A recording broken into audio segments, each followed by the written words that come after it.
Hello friends, എല്ലാവർക്കും good morning. അപ്പോൾ കാറ്റത്തെ കിളിക്കൂടിൻ്റെ ഇന്നത്തെ ഒരു അടിപൊളി വിശേഷത്തിലേക്ക് എല്ലാവർക്കും സ്വാഗതം.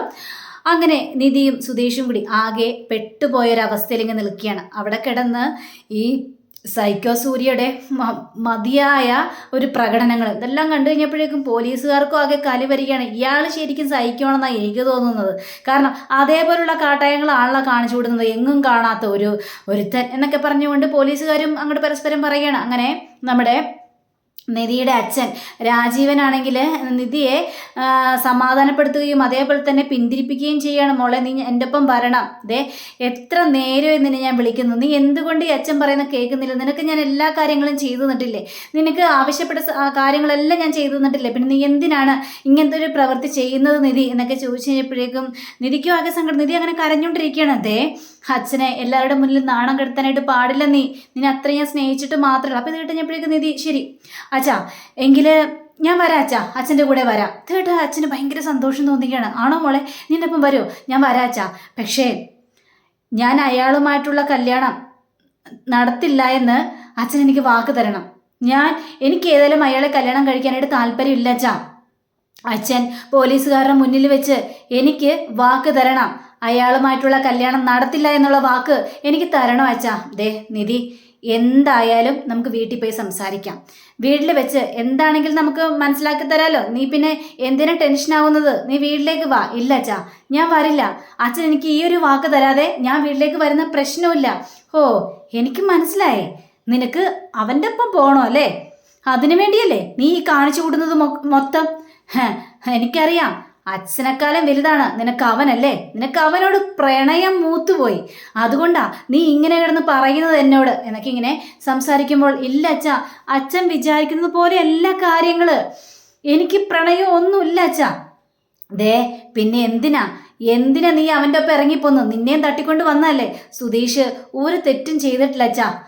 സുധീഷിൻ്റെ ഒപ്പം ഞാനാണ് ഇറങ്ങിപ്പോകുന്നത്. കാരണം ഈ കല്യാണത്തിനോട് ഇഷ്ടമല്ലെന്ന് ഞാൻ പല പ്രാവശ്യം അച്ഛനോട് പറഞ്ഞിട്ടുണ്ട്. പക്ഷേ അത് അച്ഛൻ കേൾക്കാനായിട്ട് തയ്യാറായില്ല. വേറൊരു നിവൃത്തി ഇല്ലാത്തത് കൊണ്ട് ഞാനാ സുധീഷിനോട് പറഞ്ഞത് എനിക്ക് ഇവിടെ നിന്ന് രക്ഷപ്പെടണമെന്ന്. അതുകൊണ്ടാ സുധീഷ് എന്നെയും വിളിച്ചുകൊണ്ട് ഇറങ്ങിയത്. ഹോ ശരി, നീ പറഞ്ഞത് ഞങ്ങൾ വിശ്വസിക്കാം. പക്ഷേ ആ തെണ്ടി എന്താണ് ചെയ്യേണ്ടത്? ആദ്യം ഈ കാര്യം എന്നോട് വന്നായിരുന്നു പറയേണ്ടത്. അതിന് പകരം നിന്നെയും കൊണ്ട് അയാൾ സ്ഥലം വിട്ടിരിക്കുന്നു. ഇതൊക്കെ ഞാൻ വിശ്വസിക്കണം അല്ലേ എന്നൊക്കെ പറഞ്ഞുകൊണ്ട് അച്ഛനോടെ കടന്നിങ്ങനെ തിമിർക്കുക. പക്ഷേ ഇയാളോട് എന്ത് പറഞ്ഞിട്ടൊരു കാര്യമില്ലെന്ന് നിധിക്ക് ശരിക്കും മനസ്സിലായി. അങ്ങനെ ഇവർ രണ്ടും കൂടി നേരെ പോലീസുകാരൻ്റെ മുന്നിലേക്ക് ചെല്ലുകയാണ്. അപ്പോൾ ഇവർക്കാണെങ്കിൽ ആകെ ടെൻഷൻ, സുധീഷിനാണെങ്കിൽ അതിൻ്റെ അപ്പുറം ടെൻഷൻ. അപ്പോൾ സുധീഷിനെ പോലീസുകാർ മാറ്റരുതേടാ, ഒരു കാര്യമുണ്ട്. ദേ ആകെ പണി കിട്ടുമേ. എന്താ സാറേ, എന്ത് പണി കിട്ടുമെന്ന്? ദേ അയാൾ വിളിക്കുമ്പോൾ എങ്ങാനും ദേ ആ പെണ്ണ് പോയി കഴിഞ്ഞിട്ടുണ്ടെങ്കിൽ നിന്റെ കാര്യം ഗോവിന്ദ. പിന്നെ നിന്നെ ഞങ്ങൾ ലോക്കപ്പിൽ അടക്കേണ്ടി വരും. കേസായി കൂട്ടുമായി പിന്നെ നിനക്ക് പുറത്തിറങ്ങാൻ പറ്റാത്തൊരവസ്ഥയാകും എൻ്റെ പൊന്നു മോനെ. സാർ, എന്ത് സാർ, ഞാൻ ആ പെൺകുട്ടിയെ തട്ടിക്കൊണ്ടൊന്നും വന്നിട്ടില്ല സാർ. ആ പെൺകുട്ടി പറഞ്ഞിട്ടാ ഞങ്ങൾ ഒരുമിച്ച് ഇങ്ങോട്ട് പോകുന്നത്, അല്ലാതെ വേറൊന്നുമല്ല. എടാ പ്രണയം മൂത്തിട്ടല്ലേടാ നിങ്ങൾ ഇറങ്ങിപ്പോകുന്നത്. പിന്നെ എന്താടാ? ദേ എത്രയും പെട്ടെന്ന് ആ പെണ്ണിൻ്റെ മനസ്സ് മാറാതെ നോക്കിക്കോ, അല്ലെങ്കിൽ പണി കിട്ടുവേ എന്നൊക്കെ ഇനി സംസാരിക്കുകയാണ്. അങ്ങനെ നിധിയുടെ അച്ഛനും കൂടി പോലീസുകാരൻ്റെ മുന്നിൽ പോയിരിക്കുക. ആ സമയത്ത് ഈ പോലീസുകാരൻ ഈ അച്ഛൻ പറയാണ്, സാർ എനിക്ക് എൻ്റെ മോളെ കൊണ്ടുപോകണം, ഇവൾ എൻ്റെ ഒപ്പം വരും സാർ. അപ്പോൾ അങ്ങനെ നിങ്ങൾക്ക് വലിച്ചഴിച്ചുകൊണ്ട് പോകാനൊന്നും പറ്റുന്നില്ല. ഇവർ രണ്ടുപേരും കൂടിയാണ് ഈ പോലീസ് സ്റ്റേഷനിലേക്ക് കയറി വന്ന് ഞങ്ങളെ രക്ഷിക്കണം, ഞങ്ങളെ കൊല്ലാൻ വേണ്ടി വന്നാണ് എന്നൊക്കെ പറഞ്ഞത്. അതുകൊണ്ട് എന്ത് വിശ്വസിച്ച് ഞാൻ നിങ്ങളോടൊപ്പം പറഞ്ഞു വിടും? ഈ കുട്ടിക്ക് അഥവാ എന്തെങ്കിലും ആപത്ത് പറ്റിക്കഴിഞ്ഞാൽ എല്ലാം ഞങ്ങളുടെ തന്നെ ആവും. അതുകൊണ്ട് ഞങ്ങൾക്ക് ഇതിൽ കൂടുതലൊന്നും ചെയ്യാനായിട്ട് പറ്റില്ല. അപ്പോൾ ഈ കുട്ടി പറയട്ടെ നിങ്ങളോടൊപ്പം വരണോ വേണ്ടെന്നൊക്കെ. അപ്പം നിധി പറയുകയാണ്, സാറേ ഞാൻ എൻ്റെ അച്ഛൻ്റെ ഒപ്പം പോകാനായിട്ട് തയ്യാറാണ്. അപ്പം ഇത് കേട്ട് സുധീഷ് ഞെട്ടിപ്പോവുകയാണ്. എൻ്റെ ദൈവമേ, പണി പാളിയോ എന്നൊക്കെ ചിന്തിച്ച്. അതപ്പം നമ്മുടെ നിധി പറയാ, പക്ഷേ ഞാൻ അച്ഛൻ്റെ ഒപ്പം പോകണമെങ്കിൽ അച്ഛൻ എനിക്കൊരു വാക്ക് തരണം. ഇയാളുടെ ഒപ്പം എൻ്റെ കല്യാണം നടത്തില്ല എന്നുള്ളൊരു വാക്ക് എനിക്ക് തരണം. ഞാൻ ഇയാളെ കല്യാണം കഴിക്കില്ല എന്നിങ്ങനെ പറയാം. അപ്പം ഇത് കേട്ടപ്പോഴേക്കും അച്ഛൻ, നിധി ഒരു കൊച്ചുകുട്ടി എന്ന പോലെ തന്നെ നിന്നോട് ഞാൻ പല പ്രാവശ്യം പറഞ്ഞു കഴിഞ്ഞു. ഞാൻ വീട്ടിൽ ചെന്നിട്ട് സംസാരിക്കാം, എന്താന്ന് വെച്ചാൽ നമുക്ക് കാര്യങ്ങൾക്ക് ഒത്തുതീർപ്പ് ഉണ്ടാക്കാമെന്ന് ഞാൻ പറഞ്ഞു. പക്ഷേ നീ എന്താ അതൊന്നും കേൾക്കാതെ ചുമ്മാ പറഞ്ഞത് തന്നെയും പിന്നെയും പറഞ്ഞുകൊണ്ടിരിക്കുന്നത്? ഇല്ലച്ചാ, ഇല്ല, എനിക്ക് ഇവരുടെ മുന്നിൽ വെച്ച് തന്നെ വാക്ക് തരണോ അച്ഛാ. ഈ കല്യാണത്തിൽ നിന്ന് അച്ഛൻ പിന്മാറണമെന്ന്. അല്ലെങ്കിൽ എൻ്റെ ജീവിതമാണ് പോകുന്നത്. ഞാൻ പല പ്രാവശ്യം പറഞ്ഞില്ല അച്ഛാ, എൻ്റെ സ്വപ്നങ്ങൾ പറഞ്ഞില്ല അച്ഛാ, ഞാൻ ഇയാളെ കല്യാണം കഴിക്കില്ലെന്ന് പറഞ്ഞില്ല അച്ഛാ, പിന്നെ എന്താ കാര്യം എന്നൊക്കെ ഇങ്ങനെ ചോദിക്കുകയാണ്. ഇത് കേട്ട് കഴിഞ്ഞപ്പോഴേക്കും വീണ്ടും അച്ഛന് കാലി വരികയാണ്. എന്താ വേണ്ടെന്ന് എനിക്കറിയാം എന്ന് പറഞ്ഞുകൊണ്ട് അവിടെ നിന്ന് ചാടണം. അപ്പോൾ ഇതൊക്കെ കണ്ടു കഴിഞ്ഞപ്പോഴേക്കും ഈ സൂര്യക്ക് കാലി വരിക. അപ്പോൾ സൂര്യയാണെങ്കിൽ എടി നിന്നെ ഞാനുണ്ടല്ലോ എന്ന് പറഞ്ഞുകൊണ്ട് ഈ നിധി അടിക്കാനായിട്ട് പോവാണ്. അപ്പോഴേക്കും സുധീഷ് തടഞ്ഞു നിർത്തി കഴിഞ്ഞപ്പോഴേക്കും നീ ആരടാ എന്നെ തടയാൻ? അങ്ങനെ ഇവർ രണ്ടുപേരും കൂടി ഇങ്ങനെ പ്രശ്നം സംഭവിക്കുന്നുണ്ട് കഴിഞ്ഞപ്പോഴേക്കും ഈ അച്ഛൻ എണീറ്റിട്ട് സുധീഷിനിട്ട് പിടിച്ച് നല്ല അടി കൊടുക്കുകയാണ്. അച്ഛാ, എന്തിനാ അച്ഛാ സുധീഷിനെ അടിക്കുന്നത്? എന്നെ അടിക്കാൻ വന്നത് അയാളല്ലേ സൂര്യ. എന്നിട്ട് എന്നെ അത് തടയാതെ സുധീഷിനെ എന്തിനാണ് അച്ഛാ തല്ലുന്നത് എന്നൊക്കെ ചോദിക്കുകയാണ്. ഓ അത് ശരി, ഇവനെ തൊട്ടപ്പോൾ നിനക്ക് പൊള്ളിയല്ലേ എന്നൊക്കെ പറഞ്ഞുകൊണ്ട് അറിയാം, എനിക്ക് മനസ്സിലായി, എന്നെക്കാലം വലുതായി ഇപ്പോൾ നിനക്കിവൻ മനസ്സിലായടി എന്നൊക്കെ പറഞ്ഞുകൊണ്ട് അച്ഛനവിടെ കിടന്ന് ബഹളം ഉണ്ടാക്കിയാണ്. ഇനി ഇവിടെ നോക്കി എന്നിട്ട് കാര്യമില്ല, നിന്നെയും വലിച്ചഴിച്ചുകൊണ്ട് പോകാനുള്ള കാര്യമൊക്കെ എനിക്കറിയാം. നീ വന്നേ, ഇനി ഒന്നും നോക്കട്ടെ അരുണേ, വണ്ടി എടുക്കാൻ നോക്ക്, ഇവളെങ്ങനെ കൊണ്ടുപോകണമെന്ന് എനിക്കറിയാം എന്ന് പറഞ്ഞ് നിധിയുടെ കൈ പിടിച്ച് വലിച്ചടിച്ചുകൊണ്ട് പോകുന്ന ആ സമയത്ത് പോലീസുകാർ തടഞ്ഞു നിർത്തുകയാണ്. സാറേ, നിങ്ങളവിടെ നിന്നേ, നിങ്ങൾക്ക് അങ്ങനെ ഈ പോലീസ് സ്റ്റേഷനിൽ നിന്ന് ഈ കുട്ടിയെ കൊണ്ടുപോകാനായിട്ട് പറ്റില്ല. പ്രായപൂർത്തിയായ ഒരു പെൺകുട്ടിയാണ് ഇത്. അതുകൊണ്ട് നിങ്ങളുടെ ഇഷ്ടത്തിന് വലിച്ചടിച്ചുകൊണ്ട് പോകാനൊന്നും ഇവിടെ സമ്മതിക്കില്ല. അതെ, ഇവളെയും കൊണ്ട് നിങ്ങൾ പോയി കഴിഞ്ഞിട്ടുണ്ടെങ്കിൽ ലാസ്റ്റ് ഇവൾക്ക് എന്തെങ്കിലും സംഭവിച്ചു കഴിഞ്ഞാൽ എല്ലാം ഞങ്ങളുടെ മേലാകും കുറ്റം. അതും പോട്ടെ, ഈ സുധീഷ് എന്ന് പറഞ്ഞവൻ ഞങ്ങൾക്കെതിരെ കംപ്ലൈൻറ്റ് കൊടുത്താലോ? ഇവനല്ലേ ഈ പെണ്ണിനെയും കൂട്ടിക്കൊണ്ട് ഈ പോലീസ് സ്റ്റേഷനിലേക്ക് വന്നത്. അപ്പോൾ കംപ്ലൈൻറ്റ് കൊടുത്താൽ ഞങ്ങളപ്പോൾ തൊപ്പിത്തെറിക്കും. മേളിൽ നിന്നുള്ളൊരു വിളി വന്നു കഴിഞ്ഞാലേ പിന്നെ ഞങ്ങളുടെ പണി പോകും സാറേ. ഇത് കേട്ട് കഴിഞ്ഞപ്പോഴേക്കും ഓ, അപ്പം അതാണ് നിങ്ങളുടെ പ്രശ്നം. മുകളിൽ നിന്ന് നിങ്ങൾക്കൊരു കോള് വരാൻ പാടില്ല, നിങ്ങളുടെ പ്രശ്നങ്ങളെല്ലാം സോൾവ് ആകണം, അത്രയും മാത്രമേ നിങ്ങൾക്ക് വേണ്ടുള്ളത്. ശരി, ഇപ്പം തന്നെ ഞാൻ കാണിച്ചു തരാം, ഞാൻ ഐ ജിയെ വിളിക്കുന്നുണ്ട് എന്ന് പറഞ്ഞുകൊണ്ട് ഫോൺ എടുത്തിട്ട് ഐ ജിയെ വിളിക്കാനായിട്ട് ശ്രമിക്കുകയാണ്. പക്ഷെ കിട്ടുന്നില്ല. അപ്പോഴേക്കും ഈ രാജീവൻ പറയാണ്, ശരി ഞാനേ ഒരു മണിക്കൂർ കൊണ്ട് ഞാൻ പോയി വരും. ഐ ജിയെ കൊണ്ടായിരിക്കും തിരിച്ചിങ്ങോട്ട് വരുന്നത്. ഐ ജിയെ കൊണ്ട് വന്ന് നിങ്ങൾക്കെല്ലാം ഞാൻ തൃപ്തിയാക്കി തരാം. ഇവളെയും കൊണ്ട് ഞാൻ എൻ്റെ വീട്ടിലേക്ക് പോവുകയും ചെയ്യും. കേട്ടല്ലോ സാറേ? എടപാടാരുണേ എന്ന് പറഞ്ഞപ്പോൾ നമ്മുടെ സൂര്യ പറയാണ്, അങ്ങനെയാണെങ്കിൽ ഞാനും ഐ ജിയെ കാണാൻ വരുന്നു അങ്കളെ. ശരി വാ എന്ന് പറഞ്ഞുകൊണ്ട് ഇവർ പോവാണ്.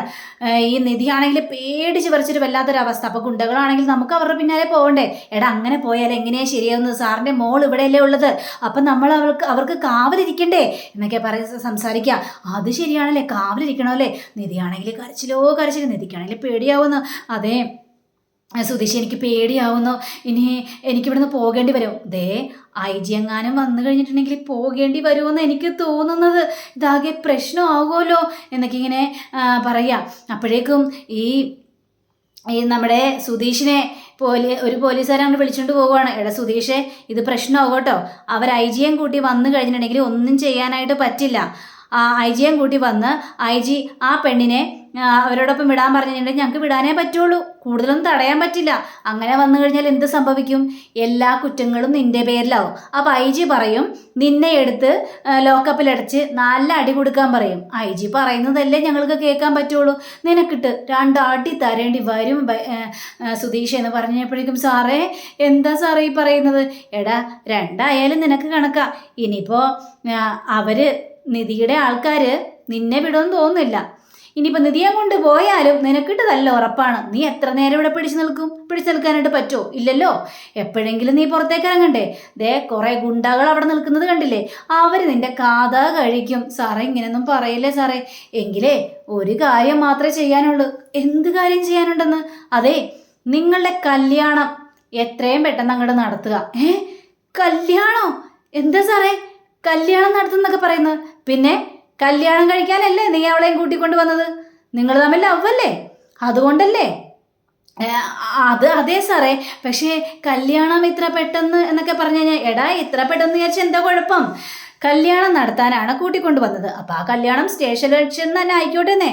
രജിസ്റ്റർ ഓഫീസ് ഇവിടെ തൊട്ടടുത്ത് തന്നെയാടാ. അപ്പോൾ ആ കല്യാണം നടക്കട്ടെ. ഇത് കേട്ടുകഴിഞ്ഞപ്പോഴേക്ക് സുധീഷിൻ്റെ മനസ്സിൽ ലഡ്ഡു പൊട്ടുകയാണ്. ഏതായാലും നിധിയെ കല്യാണം കഴിക്കണമെന്ന് സുധീഷിന് ഭയങ്കര ആഗ്രഹമായിരുന്നു. അപ്പോൾ ആ ഒരു സംഭവമാണ് ഇവിടെ നടക്കാനായിട്ട് പോകുന്നത്. അങ്ങനെ സുധീഷ് പറയാണ്, എങ്കിൽ പിന്നെ അങ്ങനെ തന്നെ ആയിക്കോട്ടെ സാറേ എന്ന് പറയാ. അങ്ങനെ സുധീഷിനെയും കൊണ്ട് നേരെ ഈ എസ് ഐയുടെ മുന്നിലേക്ക് ചെല്ലുകയാണ്. സാറേ, ഇവനേതായാലും സമ്മതിച്ചിട്ടുണ്ട്. അപ്പോൾ നിധി പറയാ, നിധിയെ ഇങ്ങനെ പറഞ്ഞ് മനസ്സിലാക്കിക്കണമല്ലോ. അതെ, മോളുടെ അച്ഛൻ ഇപ്പോൾ അതെ കുറേ നേരം കൊണ്ട് ഐജിയും കൊണ്ട് വരും. ഐജിയും കൊണ്ട് വന്നു കഴിഞ്ഞാൽ എന്താ സംഭവിക്കാനായിട്ട് പോകുന്നത്? മോളെ ഞങ്ങൾക്ക് അവരോടൊപ്പം പറഞ്ഞു വിടേണ്ടി വരും. സാർ എന്താ സാറേ ഇത്? ഞാനല്ലേ തീരുമാനിക്കേണ്ടത് അവരോടൊപ്പം പോണോ വേണ്ടേന്ന്? പക്ഷേ മോളെ, നീ ഒരു കാര്യം ചിന്തിക്കണം. നിന്നെ കൊണ്ടുപോകുന്നത് ആരാണ്? നിന്റെ അച്ഛനാണ്. അപ്പോൾ ഞങ്ങൾക്കതിൽ തടയാൻ പറ്റില്ല. അപ്പോൾ ഐജി പറഞ്ഞു കഴിഞ്ഞാൽ ഞങ്ങൾക്ക് പറഞ്ഞു വിട്ടേ മതിയാവുള്ളൂ കുട്ടി. പിന്നെ ഇവൻ ആരാണ്? ഇവൻ്റെ വീട് ഏതാണ്? ഇവൻ്റെ സിറ്റുവേഷനൊക്കെ എന്താണ്? അതുപോലും ചിന്തിക്കാതെയാണ് കുട്ടി ഇവൻ്റെ ഒപ്പം ഇറങ്ങിപ്പോകുന്നത്. അപ്പോൾ അതാണോ ഇതാണോ വലുതെന്ന് ഐജി ചോദിക്കില്ലേ? അപ്പം ഞങ്ങൾക്ക് ഇതിലൊന്നും ചെയ്യാൻ പറ്റില്ല സാറേ. യാതൊരു കാരണവശാലും എന്നെ ആരോടൊപ്പം പറഞ്ഞു വിടരുത്. എനിക്ക് അയാളെ കല്യാണം കഴിക്കാനായിട്ട് താല്പര്യമില്ല. എന്നെ കൊണ്ടുപോയ ഉടനെ തന്നെ എൻ്റെ കല്യാണം നടത്തും സാറേ. അതുകൊണ്ട് എനിക്ക് വേണ്ട എന്ന് പറയുകയാണ്. ഇത് കഴിഞ്ഞപ്പോഴേക്കും ശരി, എങ്കിൽ ഞങ്ങളൊരു കാര്യം പറയാം. കുട്ടിയെ കുട്ടിയുടെ കല്യാണം അങ്ങോട്ട് നടത്താം. കല്യാണം നടത്താനോ? അവനുമായിട്ടല്ല, ഇവനുമായിട്ട്. മോള് സ്നേഹിച്ച ഇവനുമായിട്ടാണ് മോളുടെ കല്യാണം നടത്താനായിട്ട് ഞങ്ങൾ ഉദ്ദേശിച്ചിരിക്കുന്നത്. കല്യാണോ? ഇഷ്ടോ? എന്തൊക്കെയാ പറയുന്നത്? എന്താടോ ഇത്? ഈ കുട്ടിയോട് എന്ത് ചോദിച്ചാലും ഞെട്ടൽ മാത്രമേ ഉള്ളല്ലോ. എന്താ ഇതിനർത്ഥം? കുട്ടി സ്നേഹിക്കുന്ന ആളല്ലേ ഈ സുധീഷ്. അപ്പോൾ സുധീഷിൻ്റെയും മോളുടെയും കല്യാണം നടത്തണമെന്നാണ് ഞങ്ങൾ പറഞ്ഞത്. അല്ലെങ്കിൽ മോളുടെ അച്ഛൻ മോളെയും കൊണ്ട് വീട്ടിലേക്ക് പോകും. അയാളെ കൊണ്ട് കല്യാണം കഴിപ്പിക്കുകയും ചെയ്യും. സാർ, അത് പിന്നെ കല്യാണമൊക്കെ എങ്ങനെയാ സാർ കല്യാണമൊക്കെ നടത്തുന്നത് എന്നൊക്കെ ചോദിക്കുമ്പോൾ, എടോ സുധീഷേ, ആ കുട്ടിയെ പറഞ്ഞ് മനസ്സിലാക്കി കൊടുക്ക്. എന്നാലേ ഇതിനുള്ളൊരു പരിഹാരം ഉണ്ടാവുള്ളൂ. അപ്പോൾ നമ്മുടെ സുധീഷാണെങ്കിൽ ഈ നിധിയെ വിളിച്ചുകൊണ്ട് പോയിട്ട് സംസാരിക്കുകയാണ്.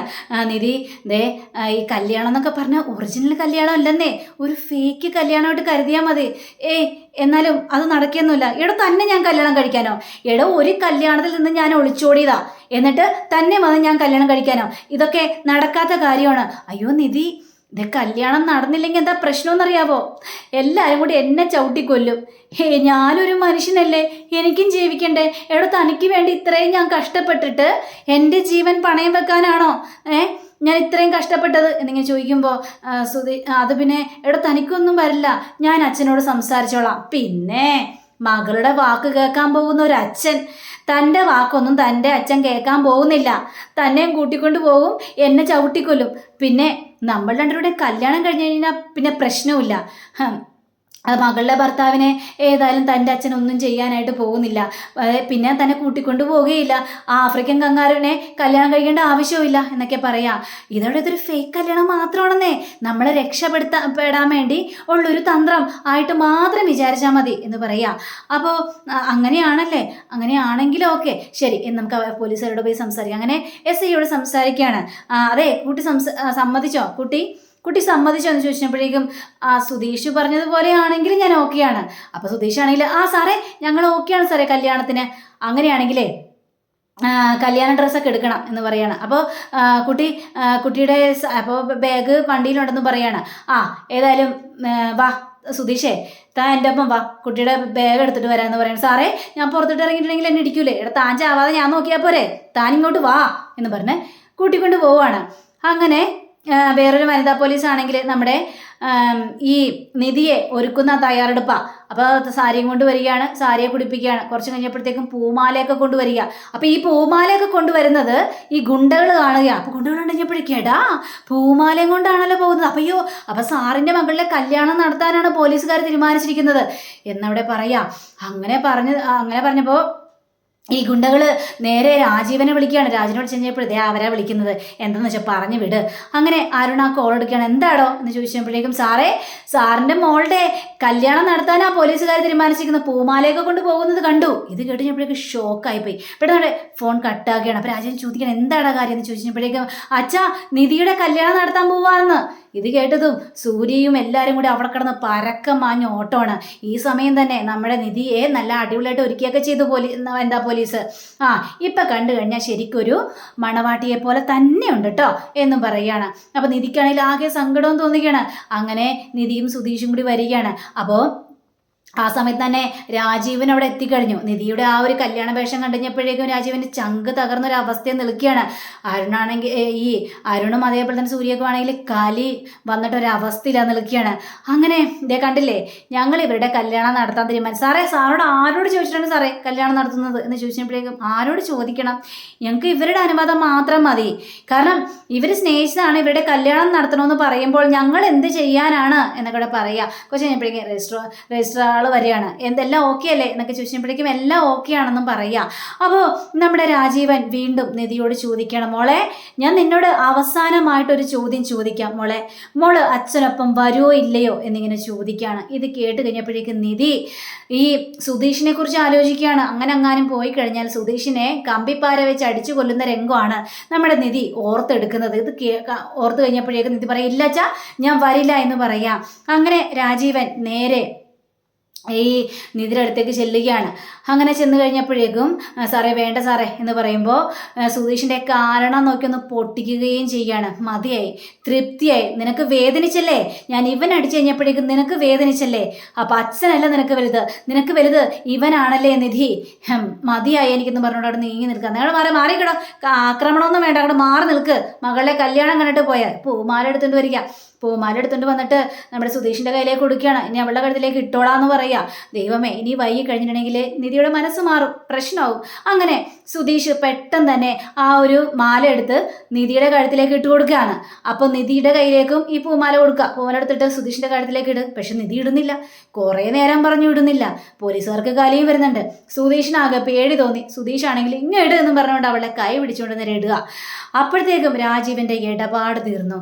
അങ്ങനെ സുധീഷിന്റെ ഇതിലേക്ക് കയ്യിലേക്ക് താലി കൊടുക്കുകയാണ്. താലിയും സുധീഷ് നമ്മുടെ നിധിയുടെ കഴുത്തിലേക്ക് കെട്ടുകയാണ്. അങ്ങനെ ആ കല്യാണം അവിടെ നടന്നിരിക്കുകയാണ്. നിധിയാണെങ്കിൽ ആകെ കരച്ചിലും, ഈ സൂര്യ ആണെങ്കിൽ തകർന്ന് തരിപ്പണമായതേ അവിടെ കുത്തി അങ്ങോട്ട് ഇരുന്നു പോവുകയാണ്. രാജീവനാണെങ്കിൽ സങ്കടം വന്ന് സഹിക്കാൻ പറ്റാത്തൊരവസ്ഥ. അങ്ങനെ ആ ഒരു കല്യാണം അവിടെ തീർന്നിരിക്കുക. അങ്ങനെ രാജീവൻ നേരെ വീണ്ടും മകളുടെ അടുത്ത്, അപ്പോൾ പോലീസുകാർ പറയുന്നുണ്ട് മകളെ വേണമെങ്കിൽ അനുഗ്രഹിച്ച് വിടാനായിട്ട്. മകളുടെ അടുത്ത് വന്നിട്ട് തൃപ്തിയായി. പക്ഷേ ഇത്രയും നാളെ എനിക്കൊരു മകളുണ്ടായിരുന്നു, ഇന്ന് ഈ നിമിഷം എനിക്ക് മകളില്ല. പിന്നെ നീ വിചാരിച്ചാൽ മതി ഇനി നിന്റെ അച്ഛൻ മരിച്ചു പോയെന്ന്. എനിക്കിനി ഓരോരോ മകനുള്ളു, അത് അരുൺ മാത്രമാണ്. എല്ലാം തീർന്നു എന്നിവിടെ പറഞ്ഞുകൊണ്ട് രാജീവൻ അങ്ങോട്ട് പോവുക. അപ്പോൾ രാജീവൻ ഭയങ്കര ടെൻഷൻ അടിച്ചിങ്ങനെ പോവാണ്. ഈ സൂര്യക്കാണെങ്കിൽ എല്ലാം തകർന്നല്ലോ എന്നൊക്കെ വിചാരിച്ചുകൊണ്ട്, എൻ്റെ ദൈവമേ ഇനി വിളിച്ചു വരുത്തിയ ആൾക്കാരോടൊക്കെ എന്ത് പറയും, ഇയാളുടെ ഭ്രാന്ത് തീർന്നില്ലെന്നാണ്, കൊണ്ടുപോ ഇയാളെയും കൊണ്ടുപോ എന്ന് പറയാം. അപ്പോഴേക്കും അരുൺ വന്നിട്ട്, ഇത് ഇവിടം വെച്ച് തീർന്നു എന്ന് വിചാരിക്കണ്ട, അച്ഛനെല്ലാം അവസാനിപ്പിച്ചു, പക്ഷേ ഞാൻ തുടങ്ങിയിട്ടേ ഉള്ളൂ, നീ അനുഭവിക്കോടാ, കണ്ടോ നീ നരകയാതന അനുഭവിക്കാൻ പോകുന്നേ ഉള്ളു എന്നും പറഞ്ഞുകൊണ്ട് അരുണും പോവാണ്. കുറച്ച് നിധിയാണെങ്കിൽ പുറത്തു പോയിരുന്നു, ഭയങ്കര കരച്ചിലാണ്. അപ്പോൾ രജിസ്ട്രാർ പറയാണ്, ഏതായാലും നിങ്ങളിവിടെ സൈൻ ചെയ്യൂ എന്ന് പറഞ്ഞപ്പോഴേക്ക് ആധാർ കാർഡുണ്ടോ, ആധാർ കാർഡുണ്ട്, എന്നിട്ട് ആധാർ കാർഡൊക്കെ കൊടുക്കുക. അപ്പോൾ നിധിയുടെ ആധാർ കാർഡുണ്ട്, പക്ഷെ നിധിയോട് ഇപ്പോൾ പോയി ചോദിച്ചു കഴിഞ്ഞാൽ ആകെ പ്രശ്നമാണെന്ന് സുധീഷിന് അറിയാം. അങ്ങനെ സുധീഷിൻ്റെ ഫോണിൽ നിധിയുടെ ആധാർ കാർഡിൻ്റെ ഒരു ഇതുണ്ടായിരുന്നു, ഫോട്ടോ ഉണ്ടായിരുന്നു. അപ്പോൾ ആ ഫോട്ടോ കാണിച്ചു കൊടുക്കുകയാണ്. ഇനി താനിവിടെ സൈൻ ചെയ്തോ എന്ന് പറഞ്ഞു കഴിഞ്ഞപ്പോഴേക്കും സുധീഷ് അവിടെ സൈൻ ചെയ്യുകയാണ്. അങ്ങനെ സുധീഷ് സൈൻ ചെയ്ത് ഇനി കുട്ടിയുടെയും കൂടി സൈൻ വേണം. ഇത് കിട്ടുകഴിഞ്ഞപ്പോഴേക്കും, അല്ല ഞാൻ അങ്ങോട്ട് കൊണ്ടേ കൊടുക്കാം, എന്താ കുട്ടിക്ക് ഇങ്ങോട്ട് വരാനായിട്ട് പറ്റില്ലേ?